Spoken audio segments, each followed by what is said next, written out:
Groceries are expensive, but I got all of this today for $55. The consumer use of buy now, pay later continues to grow. Millions of people are now splitting everyday purchases into bite-sized payments, groceries, clothes, and even their lunch. And it sounds ridiculous, financing lunch, but people do it every single day. Not just for burritos, but for sneakers, fast fashion, groceries, video games, and even their gas.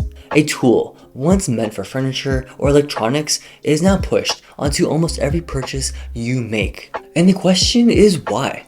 Why are companies so eager to slice up a burrito into 4 easy payments? Why are Americans so buried in consumer debt that these services feel normal? And what happens to your wallet, your habits, and even the economy when borrowing for everyday stuff becomes as easy as clicking a button? So today, we are talking about buy now, pay later. To understand why debt and buy now, pay later exploded, you have to look at how consumerism grew in the first place.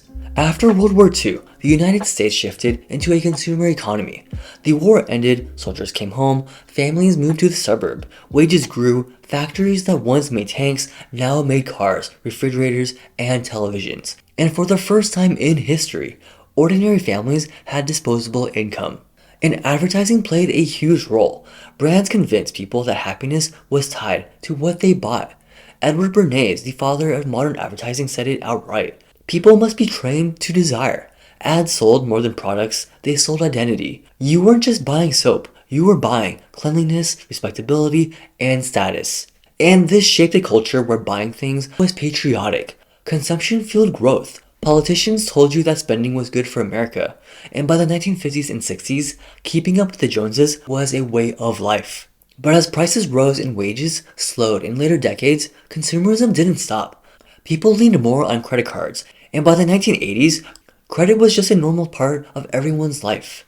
Easy borrowing made it possible to keep consuming even when paychecks didn't go up.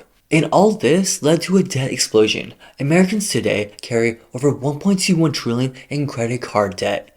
And that is the highest in history. The average household with debt owes about $7,951 just on credit cards.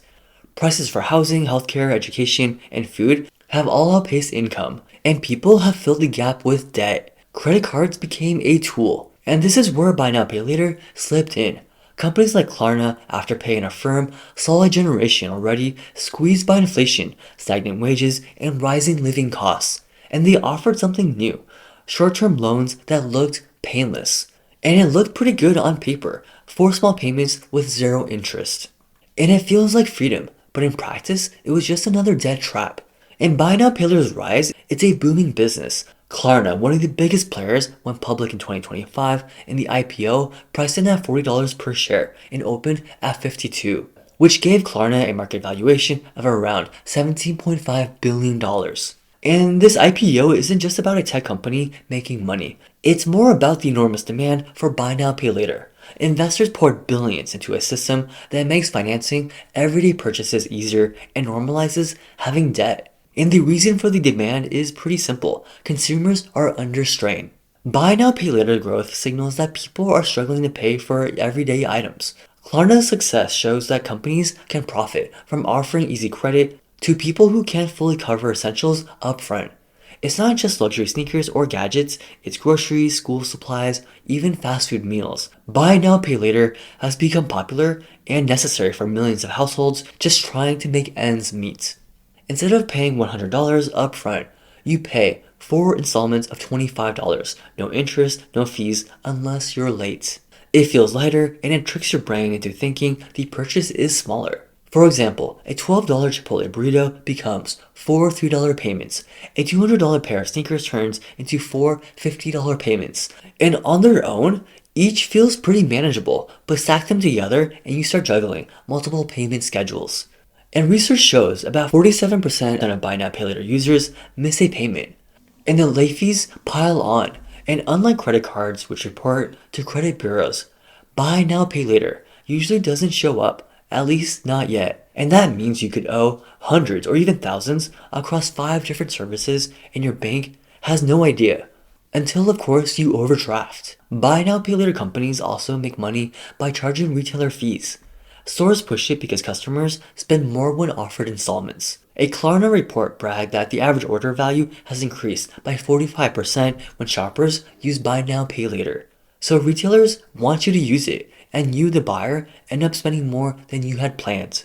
And here's the trick. Your brain doesn't process small payments the same way it processes big ones. If someone asks you to spend $200 right now, you would hesitate. You do the math, you think about the bills, but if someone asks you to spend $50 four times, it feels easier financially and psychologically, even though it's the exact same amount. This is called payment smoothing. Psychologists say it reduces the pain of paying. Your brain feels less stress when costs are broken up, but that relief, it comes with a downside that you lose track. Think about subscriptions. $9.99 for Netflix, $12.99 for Spotify, $5.99 for iCloud, and none individually feel heavy, but together they can easily top $100 a month. And this stacking problem is what makes buy now pay later so dangerous. Say you finance groceries on Afterpay, sneakers on Klarna, and a video game console on Affirm. Each has its own schedule. Some take weekly payments, others are bi-weekly, and say you forget one, that means you get hit with a late fee, and suddenly, these zero interest loans cost more than a credit card would have. The Consumer Financial Protection Bureau found that buy now pay later users are more likely to overdraft their accounts than non-users. Why? Because it's easier to lose track of what's coming out. The money leaves in little chunks and not in one straightforward bill like a credit card. And people describe it as financial whiplash. You think you're caught up, then 3 charges hit on the same Friday rent is due. Then your account goes negative. What started out as a tool to make life easier has turned into chaos. And buy now pay later isn't used evenly across the population.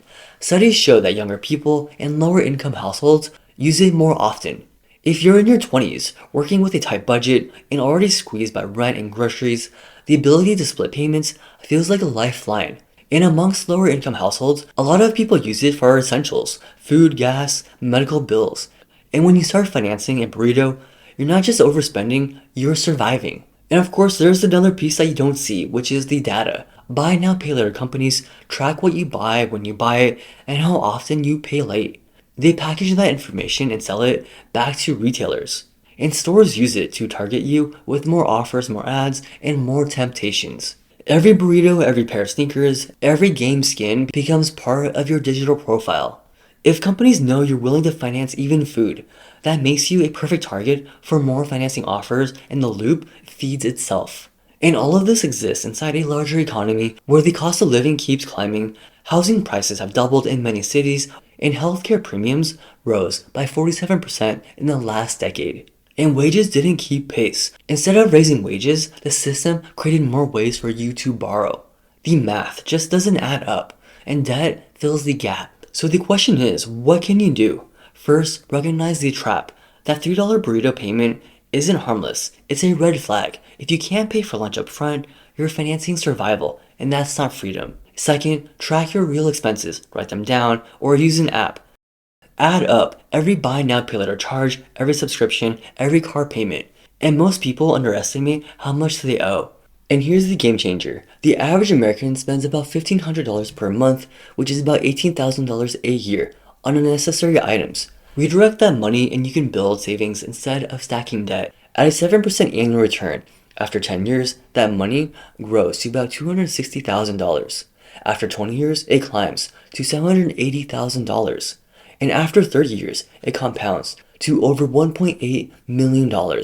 And that's the trade-off. Burritos and impulse buys today, or financial freedom tomorrow. And third, use a simple framework like the 50-30-20 rule. Spend 50% on your income or needs, 30% on wants, 20% on savings and debt repayment. It forces you to see what's essential versus what's optional. And fourth, embrace waiting. If you want sneakers, set the money aside first. If you still want them in a month, buy them. Delayed gratification is boring, but it works. And finally, understand that spending money on fun isn't bad. Life isn't about cutting joy, it's about making sure joy doesn't come with an interest rate. Consumerism has taught you that happiness isn't what you buy, and debt made that happiness feel within reach. And buy now pay later pushed it even closer, turning every purchase, even a burrito, into a financial decision. But freedom doesn't come from slicing your life into 4 easy payments. It comes from discipline and control. control over your money, control over your choices, and control over your future. The companies selling you buy now, pay later don't care if you can't pay later, but you should, because when you see the trap clearly, you can choose not to step into it, and that choice is the first step out of debt. And that's it. Let me know what you think about buy now, pay later, and this consumer culture we live in that's quietly draining our lives and wallets in the comments below.